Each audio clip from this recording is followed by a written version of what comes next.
சாப்பிடுறோம், மகிழ்ச்சியா வாழ்றோம்னு சொன்னா சினிமா கொண்டாடி எடுத்துக்கங்க. அந்த காலத்துல எப்படி சினிமா பார்த்தாங்க? மண் தரையில உட்கார்ந்து சினிமா பார்த்தாங்க. ஆனா இந்த காலத்துல ஏசி தியேட்டர்ல உட்கார்ந்து பாப்கார்ன் ஐஸ்கிரீமோட சினிமா பார்க்கணும்னு சொன்னா உற்சாகத்துக்கான காலமே எங்க காலம் சொன்னா இல்லைன்னு சொல்ல முடியுங்களா? ஒரு காதல்ல தோத்துட்டா கூட தேவதாஸ் மாதிரி தாடி வச்சுட்டு நாயோட அலைஞ்சது அந்த காலம். ஆனா எங்க காலத்துல எப்படிமா காதல்ல ஒருத்தர் தோத்தா கூட நண்பருக்கா சேர்த்து வைன்னு கானா பாட்டு நாங்க பாடுறோம். சேர்த்து வச்சாரு சேர்த்து வச்சாரு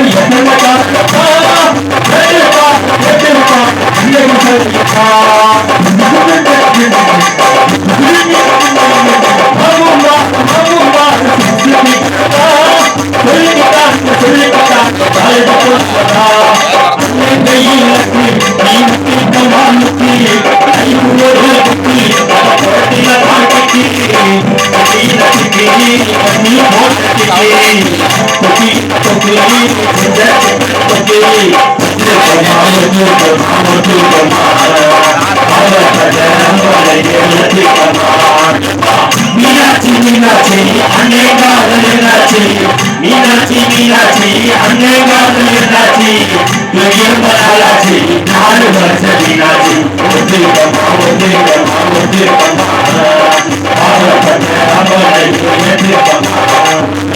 சார். ஒண்ணு இல்ல சார், சினிமாவிலேயே சினிமா கலைத்துறையை பாராட்டி கொடுக்கக்கூடிய மிக உயர்ந்த விருது எது தெரியுமா? நம்ம என்ன விருது? பாரத ரத்னா. பாரத ரத்னாவா? பாரத ரத்னா இல்லங்க, ஹாலிவுட்ல கொடுப்பாங்க. ஆஸ்கார்னு சொல்லக்கூடிய கலைத்துறையில உலக அளவு கொடுக்கக்கூடிய மிகச்சிறந்த விருது. நீங்க கண்ணதாசன் அவங்க காலத்துல வாழ்ந்தார், வாலி அவங்க காலத்துல வாழ்ந்தார், டிஎம்எஸ் வாழ்ந்தார், எவ்வளவோ எம்எஸ் விஸ்வநாதன் வாழ்ந்தாரு, வாழ்ந்தார், எவ்வளவோ திருவேங்கடம் வாழ்ந்தாரு. இப்படி நிறைய கலைத்துறையில நிறைய பேர் வாழ்ந்தாங்க. ஆனா எத்தனை பேர் ஆஸ்கார் அவார்டு வாங்கினாங்க நான் கேட்கிறேன். ஆனா இன்னைக்கு எங்க காலத்துல தான் ஏஆர் ரஹ்மான் சொல்லக்கூடிய இசை புயல் அற்புதமா இசை வச்சு ஒரு ஆஸ்கார் இல்ல 2 ஆஸ்கார் வாங்கினதோடு மட்டும் இல்லாம எல்லா புகழும் இறைவனுக்கே அமெரிக்காவில் போய் தமிழ்நாட்டுடைய மான மரியாதையை காப்பாற்றலாம்னு சொன்னா அந்த சாதனைக்குரிய காலம் அந்த காலம் கிடையாது, இந்த காலங்க. அதை ஏத்துக்கணுமா இல்லையா சார்? போன் எடுத்துக்கங்க. அந்த காலத்துல போன் எப்படி இருந்துச்சு? போன் எப்படி இருந்துச்சு? 1100 மாதிரி இருந்துச்சு. இப்ப போன் இருக்கும். அந்த போனை பேசும்போது கீழே போடுறது லாரி ஏற்றிக்கு போனா கூட ஒண்ணும் ஆகாது. இப்பெல்லாம் போன பாத்தீங்களா டச்சு போன். இன்னொரு 10 வருஷத்துல யார் கையிலயுமே போனே இருக்காது. அப்புறம் ஆனா போட்டு பேசலாம். எப்படி எல்லாரையும் பெரிய சுத்திக்கு ஏற்றி இந்த இடத்துல ஒரு ஓட்டையை போட்டு ஏடியில சொல்லிடுவாங்க. 2 ஸ்பீக்கர் சின்னதா செஞ்சு காது ஓரத்துல ஆபரேஷன் பண்ணி வச்சுருவாங்க. இதுல லாவுல வீச்சு சிம்கரை வச்சிருவாங்க, கிட்னி ஓரத்துல பேட்டரி வச்சிருவாங்க. இப்போ உங்களுக்கு ஒரு சந்தேகம் வரும், எப்படி பேசுறது? இப்படி நடந்து போய்க்கு இருக்கிற உடம்பு குழுங்குச்சுன்னா போன் வச்சுலாம் பேசிட்டு போக வேண்டியது. உங்களுக்கு இன்னொரு சந்தேகம் வரும், எப்படி சார்ஜ் ஏத்துறது? மூக்குல பிளக்க மாட்டியா சார்ஜ் ஏற்ற முடியும்? எல்லா பெட்டிகளையும் ரீசார்ஜ் முட்டாங்கி ஒண்ணு வைப்பான். உன்னை வாங்கி ஒரு தண்ணியை வச்சுன்னா சார்ஜ் சும்முன்னு அடிக்கும். இன்னொரு சந்தேகம் வரும், ஒருத்தருக்கு சார்ஜ் இருக்கா இல்லையா எப்படி கண்டுபிடிக்கிறது? கண்ணு பழுத்து சிவப்பா இருந்துச்சுன்னா ஃபுல்லா சார்ஜ் இருக்குன்னு அர்த்தம். மஞ்சகிட்ட வச்சு ஐயாவுக்கு சார்ஜ் இறங்கிட்டு இருக்குன்னு அர்த்தம். பஸ் ஸ்டாண்ட் வரணும் சொல்லணும் உட்காந்துட்டா ஐயா சுவிட்ச் ஆஃப் ஆயிட்டாருன்னு அர்த்தம். போட்டோ எடுக்கணும்னா ஒருத்த மூக்குல வச்சு அப்படின்னா போட்டோ லோட் ஆயிடும். டெலிட் பண்ணணும்னா அப்படின்னா டெலிட் ஆயிடும். வாட்ஸ்அப் 2 முட்டி சுத்தினா வாட்ஸ்அப் நீ முதல்ல புக் பண்ணது ஜீவன போயிட்டு. அப்ப இன்ஸ்டாகிராமா இந்த புதிகால இப்படி பின்னாடி அடிச்சீங்கன்னா அதுக்கு இன்ஸ்டாகிராம் இல்லாம போயிடலாங்க. அது விட்டு சொல்லுங்க சார். அந்த காலம் பெருமை. அந்த காலத்துல காதல் பண்ணாங்க. என்ன பண்ணாங்க? இங்க நிக்கும் காதலி ஒரு 10 கிலோமீட்டர்ல காதல் அடிப்பான். என் பிராண நாடா அந்த அம்மா அங்கே இருந்து என் பிராண நாடி நான் இன்னொரு காதல் செய்வோமா? இல்லையா உங்க அப்பா நான் எப்படி காதல் செய்வது? ஐயோ திருடன் வந்து விடுவானே, உன்னை எப்படி நான் கடத்தி கொண்டு போவது? இந்த மாதிரி வீரவசனம் பேசிக்கிட்டு பண்ணது அந்த காலம். ஆனா இந்த காலத்துல எப்படி காதல் இருக்கும்? நல்லதே கெட்டதா சேர்த்து வச்சு காதல் பண்ணி சந்தோஷமா போவோம். அப்படி முடிக்க சேர்த்து வச்சு கானா பாட்டுல கொடுத்தோம். ஓர கண்ணால என்ன ஓரங்கட்டுறா காட்டியே என்ன மாட்டி படுக்கிறா மன்னவில்லாட்டோ அதை எட்டி பாட்டுவா வளர்ச்சி போட்டதா ஒரு சேர்த்து பிடிக்கிறதா அறியா வயசுல மந்தில நலமுனவத்துல அட ஒரு சில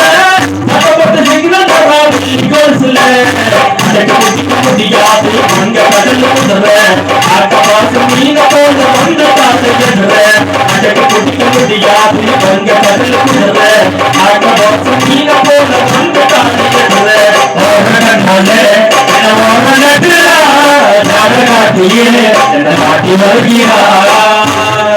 அந்த காலத்துல சார் மூட நம்பிக்கை எதையும் புரிஞ்சுக்கிற அறிவு கம்மி சார். அது இல்ல, அது போல இல்ல. அது போலும் பெண்களுக்கு படிப்பதற்கு ஒரு பழமொழி உண்டா கேள்விப்படுறீங்களா? அது போலும் பெண்களுக்கு படிப்பதற்குன்னு ஒரு பழமொழி இருக்கு.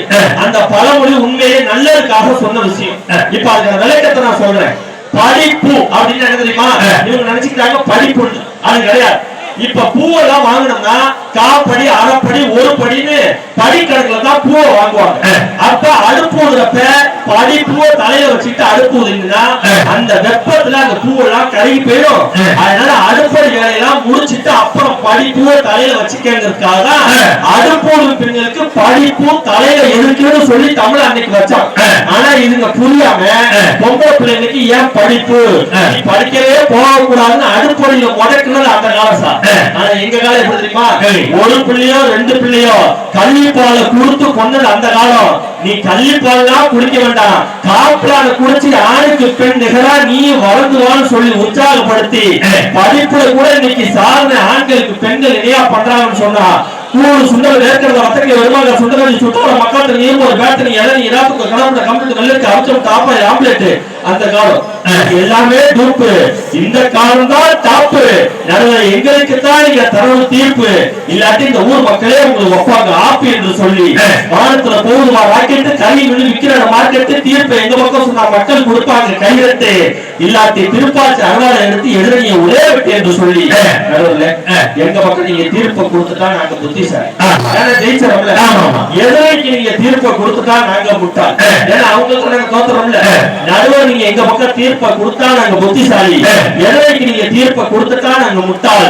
எங்களை புத்திசாலி என்று இன்னொரு புத்திசாலியால் தான் சொல்ல முடியும், எங்களை முட்டாள் என்று இன்னொரு முட்டாளால் தான் சொல்ல முடியும். நீங்க தீர்ப்பு யார் பக்கம் வேணாலும் கொடுத்துக்காங்க. இயக்க வைத்த ரசிகர்களுக்கு மீண்டும் நன்றி பாராட்டி பழங்களை பேசியது அந்த காலம். படைப்பினை புதுவாக உருவாக்குவதுதான் இந்த காலம் சொன்னா. சந்திராயனுக்கு கூட விண்வெளி ராக்கெட் அனுப்பி உலகத்திலேயே தென் பகுதியில சந்திராயனை கொண்டு போய் அனுப்பின முதல் இந்திய தேசம்ன்ற பெருமையை உலக நாடுகள் பூரா பாராட்ட பெருமையோடு வாழ்றது இந்த காலமே இந்த காலமே என்று சொல்லி நல்வாய்ப்புக்கு நடுவிலாட்டு விடுகிறேன். நன்றி, வணக்கம், ஜெய். அருமையான பேச்சு, அருமையா பேசியிருக்கார். ஒரு காலத்துல வலிச்சா புள்ள, இப்ப கிழிச்சா புள்ள. அப்ப பிறந்தவங்க புள்ள, இப்ப பிறந்தவங்க கீரி புள்ள. ஏன்னா கீரி தான் புள்ள பிறக்கும். ஒரு காலத்துல பிறந்தவங்களை பார்க்க போனோம்னா ஆஸ்பத்திரியில எது பிரசவ வார்டுனே கேட்க வேண்டாம். தாய் ஒரு மக்களும் புள்ள ஒரு மக்களும் இதாண்டா பிரசவ வார்டு குழந்தை பிறந்ததை பார்த்துட்டு வந்தோம். போன மாசம் என் குழந்தைய குழந்தை பிறந்துச்சு. குழந்தை பிறந்ததை பார்க்க போறோம். தாயாரோட பிள்ளைங்களோட பூஜை வந்து அழுதுருக்காங்க. நீ ஏன்டா அழுகுறாங்க கேட்கிற? ஆபரேஷனுக்கு 80,000 ரூபாய் பணம் கட்டணும் நான் தாங்க அவங்க தான் அழுதுருக்கான். அதை பிடிச்சு விட்டுருக்காங்க பாருங்க. முதல் பிரசவம்னா அப்பங்காரம் பணம் கட்டணுமா, ரெண்டாவது பிரசவம்னா பூஜைக்காரம் பணம் கட்டணுமா, மூணாவது பிரசவத்துக்கு நான் கட்டுவேன், நாலாவது பிரசவத்துக்கு நீ கட்டு. உனக்கு பிரசவமே வேணா பேசாம உட்காந்துடாத. பெரிய மனுஷிக்கு நல்லது, பெரிய மனுஷன் மாதிரி நடந்துக்க. வாழ்க்கையில் இன்னைக்கு என்ன சார் சந்தோஷம் இல்ல? அவர் கேட்கிறாரு, அன்னைக்கு இந்த மாதிரி கும்பாபிஷேகம் பண்ணாங்களா, இன்னைக்கு எவ்வளவு சிரமமா கும்பாபிஷேகம் பண்றாங்க. ஹெலிகாப்டர் கோயிலுக்கு அந்த இது வேலையில பறக்குது பாருங்க. ஹெலிகாப்டர் பறக்குது. அந்த பறக்குற ஹெலிகாப்டர்ல இப்ப நம்ம கை வச்சோம்னா நம்ம பறந்துடுவோம். ஏன்னா கரண்ட் அதுல வலிக்கிட்டு இருக்கு. ஹெலிகாப்டர்ல ஏறி போனா மேல ஊருக்கு போகலாம். இந்த ஹெலிகாப்டர்ல கை வச்சா நீ ஊருக்கே வாழ்க்கை அவ்வளவு சிக்கல் இருக்கு. ஒரு காலத்துல யாரு வீட்டுக்கு போனாலும் நல்லா இருக்கீங்களா? ஒரு காலத்துல எங்க அம்மானே என்னை கொண்டு 6 வயசுல பள்ளிக்கூடத்துல சேர்த்தாங்க. சேர்த்து சொன்னாங்க, மகாராஜா டீச்சரை பத்திரமா பாத்துக்க. நான் சொன்னேன், டீச்சர் நடந்துக்கிறத பொறுத்திருக்கு, என் ரூட்ல கிளாஸ் பண்ண வேலையை காட்டுவேங்க. எங்க அம்மா போனவன்னு சொன்னாங்க, டீச்சர் மகாராஜா காலை தொடப்பாங்க. நான் பெஞ்சில் வேலையை டீச்சர் காலை தொடப்பீங்க. அப்படி தொடப்பாது, இப்படி தொட்டு 6 வயசு ஆயிடுச்சுன்னு அர்த்தம் அந்த காலத்துல. இப்ப நீங்க யாரும் பள்ளிக்கூடத்தை கொண்டு பிள்ளைய விட வேண்டியதில்லை. தெருவு தெருவு மஞ்சள் கலர்ல ஒரு புள்ள முடிக்கிற வண்டியை அனுப்புறான். நீ புள்ள அனுப்பு, புள்ள அனுப்பு, புள்ள அனுப்பு, புள்ள அனுப்பு.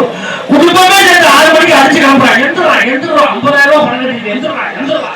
ஒருத்தன் தண்ணியை ஊத்துறான், ஒருத்தன் ஜோப்பை போடுறான், ஒருத்தன் சட்டையை மாட்டான், ஒருத்தன் பாட்டை மாட்டான், ஒருத்தன் சூவை மாட்டான், ஒருத்தன் சாட்டை மாட்டான். இப்படியே 7 மணிக்கு வாயில் 2 இட்லி வச்சு கொடுப்போம்னே சேர்த்து அங்கே குத்துறாங்க. குடிச்சுட்டு அவனை வண்டியில ஏற்றி விட்டு கீழே அம்மா நின்று சொல்லுது, நீ அம்மா கூட்டாட்டா சொல்லு. அதை உள்ள இருந்து நீ அம்மாவே இல்லை, நீ அப்படே இல்லை, குடும்பம் போது என்ன ஏட்டா வண்டியில ஏற்றுன்னு கேட்கிறான். கரெக்டா அந்த மெட்ரிகுலேஷன் போறதுலாம் பாருங்க, இதுல ஒரு டை, இதுல ஒரு பெல்ட். ஏன் தெரியுமா? இப்படியே 7 மணிக்கே வாயில 2 இட்லி எடுத்து குத்துறாங்க. இல்ல இது வெளியில வந்துடக்கூடாது கண்ட்ரோல் பண்ணி இதுல ஒரு டை போட்டுருவாங்க. கீழே இறங்கிட போறாங்க, இதுல ஒரு பெல்ட் போட்டுருவாங்க. இதையும் தாண்டி இறங்கினா இங்க ஆயம்மான்னு ஒரு அம்மா இருக்கு. ஆயம்மா அது ஆயம்மா தான்.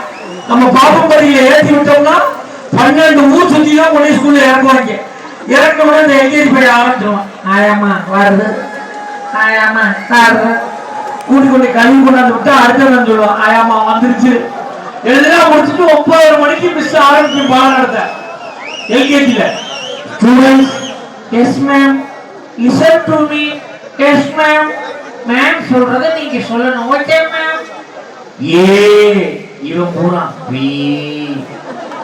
ஏ இல்ல மேடம், பி மேம். வாழ்க்கை எவ்வளவு மோசமா போச்சு சார். அன்னைக்குதான் குழந்தை பிறந்து பேசுனா அதை பார்த்து ரசிச்சான். அன்னைக்கு குழந்தை பிறந்த பிள்ளைய இடுப்புல தூக்கி வச்சுக்கிட்டு பேச ஆரம்பிச்சா அந்த தாய் தெரியவே வருவான். எங்க என் பிள்ளை பேசுறத பார்க்கா, அத்தை சொல்லு தட்ட, சித்தி சொல்லு தட்டி, இந்த எருமபால பேசுறதுக்கு திருக்கிறீங்க பாருங்க. வள்ளுவன் தான் சொன்னான், குழல் இனிது யார் இனிது என்பர் தன் மக்கள் மலரை சொல்லி கேளாதோ அப்படின்னா. பிள்ளை பிறந்து பேசுற பார்த்து ரசிகான்னா. இன்னைக்கு என்ன பண்றாங்க? ஏங்க நம்ம பிள்ளை பேசிட்டான் என்ன பண்றது? கூட ஒன்று விட்டு அங்கே அவன் வாய திறக்க வேண்டிய மிஸ் பைலட் பேசப்படாது. பேச வேண்டிய வயசுல பேசவா பண்றான். அவன் 9வது டீச்சர்ட்ட கத்தியோட படிக்கிறான். ஓய் திஸ் கொல்ல பண்ணி வாழ்க்கையா சார்? இன்னைக்கு அவ்வளவு மோசமா போச்சு. 2 அணில 2 ஆண்கள் பேசிருக்காங்க. நம்ம இந்த பெண்கள் பேசும்போதுதான் பயங்கரமா இருக்கும். குட்டுந்து புடி சண்டை வராது, ஏன்னா கையோட வந்துடும். எல்லாம் ஒட்டு முடி வச்சுக்கிட்டு தெரியுது. ஒரிஜினல்னா அடுத்த முறை இழுத்தா பார்க்க முடியும், சொல்றதுதான் நான் கண்டுக்க முடியும். இப்பொழுது அந்த காலத்தினுடைய அணி நிறைவு பேச்சாளர், அந்த காலத்துக்கே பிறந்தவர், அந்த காலத்திலேயே வாழக்கூடியவர், இந்த காலத்துக்கு எந்த காலத்திலும் ஒத்துவராதவர் ராணிக்குமார் அவர்கள் உங்கள் கையில் பேசுவார். நடிப்பில்லாத நாடகம் இல்லை, நடிப்பில்லாத நாடகம் இல்லை, துடுப்பில்லாத படகு இல்லை, போராட்டம் இல்லாத வாழ்க்கை இல்லை. இந்த பாப்பாப்பட்டி மக்கள் இல்லாமல் இந்த பட்டி மன்றமே இல்லை என்பதை அழகாக நிரூபித்துக் கொண்டிருக்கும் ஆண் சிங்கங்களுக்கு, பெண் தங்கங்களுக்கு ஒரு பரிவார வணக்கத்தை சொல்லி நடுவர்களே, இந்த உலகத்துல எதை தொட்டாலும் கேட்பாங்க காசு. பாப்பாப்பட்டி மக்கள் நாளை சம மாசு. நீ முதல்ல பேசு நடுவர்களே, நீங்க என்ன சாதாரண நடுவராங்க? அப்ப நான் பேச மசாலா போட்டு நடுவரா? இல்ல, கொஞ்சம் பெப்பர் கூட சேர்த்துக்கங்க. அது ஆப்பாளையே போடுவாங்க. நீங்க பேசுங்க முட்டா. உண்மையிலே உங்களை பத்தி 4 வரி கவிதை எழுதிட்டு இருக்கேங்க. அந்த கவிதையை சொல்லும்போது இங்க இருக்க ஆண்கள் பெண்கள் கேட்டு எப்படி கைதட்டு பறக்கும் பாருங்க. நீங்க சொல்ல பாப்போம். உண்மையிலே நடுவர் சாதாரண நடுவர் இல்லங்க. நீங்க ஸ்பீடாக பேசுவதில் நீங்க ஒரு ஹீரோ போட்டா, சில்லுன்னு பேசுவதில் நீங்க ஒரு சிகர் தண்டா, தாகம் தணிப்பதில் நீங்க ஒரு ஃபேண்டா. உங்களை போல நடுவர் தமிழ்நாட்டுல உண்டா? அந்த எதிராளிக்கு தீர்ப்பு சொல்ல நீங்க மண்டா. நீ ஊர் சாப்பிட்ட ஐடியா குட்டா, நீ ஒரு கறி புடிச்ச அண்டா. நான் கருதி வச்சிருக்கேன். நடுவர்களே, கருப்புட மட்டும் சொல்லாதீங்க. காட்டை போய் கல் குஞ்சு பொன் குஞ்சு நடுவர் அப்படி ஓரமா வச்சு குஞ்சு. அப்பா என்ன பேச்சு? எதிரணி நேர்ந்து வந்து இந்த காலத்தா சிறப்பு, இந்த காலத்தா சிறப்புன்னு புலம்பி தவிச்சுட்டு போய் உட்கார்ந்தாருல. உண்மையிலே பாருங்க, ஏரியில தண்ணி வந்தா அந்த காலம், லாரியில தண்ணி வந்தா இந்த காலம். குடிக்க கூட தண்ணி இல்ல. என்ன பேச்சு? இத விட நான் சொல்றேன் பாரு. சொல்லுங்க. நம்ம பஸ்ல ஏறணும்னா பிரயாணி, பஸ் நம்ம மேல ஏறிச்சுன்னா பிரியாணி. அவ்வளவுதான் வாழ்க்கை. ஆனா உண்மையிலே நடுவர்களே, பண்பாடு இல்ல, கலாச்சாரம், நாகரிகம் எதுவுமே சரியில்லை. அந்த காலத்துல எல்லாம் வளர்ச்சி அடைஞ்சிருக்கு சொல்லிட்டு உட்கார்ந்தாரு. உண்மையிலே இந்த காலத்துல ஒரு பாட்டாவது ஒழுங்கா கொடுத்துருக்காங்க. என்ன பாட்டு கொடுத்தாங்க? ஒரு பாட்டு கொடுத்துருக்காங்க. விளக்கு வச்ச நேரத்திலே